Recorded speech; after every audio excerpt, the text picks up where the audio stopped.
Hello' guys, স্বাগতম জনাইছোঁ মোৰ এটা আকৌ নতুন মিনি ব্লগলৈ। যিহেতুকে ইণ্টাৰভিউ টাইম আহি পৰিছে, সেইটো কাৰণে দাদা আৰু মই ফিল্ডলৈ গৈ আছোঁ এতিয়া প্ৰেক্টিছ কৰিবলৈ। ফিল্ডত আহি পাই পিনি অকণমান জিৰাই লৈছোঁ, যিহেতুকে আকৌ 3200 মিটাৰ ৰানিং কৰিব লাগিব, সেইটো কাৰণে অকণমান জিৰাই লওঁ। যিহেতুকে ইণ্টাৰভিউলৈ বেছি দিন নাই, সেইটো কাৰণে ল'ৰাখিনিয়ে আজি টাইম চাই মাৰিব বোলে। আৰু এইপিনে দেখিছেনে ছোৱালীখিনি, যিহেতু ছোৱালীখিনি ইণ্টাৰভিউ এইটো মাহতে চলিব, সেইটো কাৰণে ছোৱালীখিনিয়ে মিলি পিনি প্ৰাৰ্থনা কৰি আছে ফিল্ডত, যাতে ইণ্টাৰভিউটো ভালকৈ যায়। ফাইনেলি ৰানিং কৰি হৈ গ'ল।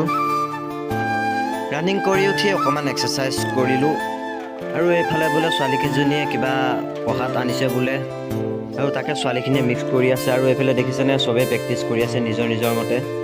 ফাইনেলি চবেই মিলি পিনি প্ৰসাদ খাই আছে, এতিয়া আপোনালোকে দেখিছেনে। আৰু ময়ো খাই লওঁ প্ৰসাদ, যিহেতু বহুত দূৰ আকৌ যাব লাগিব ঘৰলৈ। আমি ককাই ভাই দুটাই লাহে লাহে খোজকাঢ়ি আহি আছোঁ। ফাইনেলি ঘৰত আহি পাবলৈ হ'লোঁ। যদি আপোনালোকে মোৰ ভিডিঅ'বোৰ চাই ভাল পায়, তেনেহ'লে লাইক ছাবস্ক্ৰাইব কৰিবলৈ নাপাহৰিব, আৰু কমেণ্ট বক্সত কমেণ্ট লিখিবলৈ আপোনালোকে নাপাহৰিব।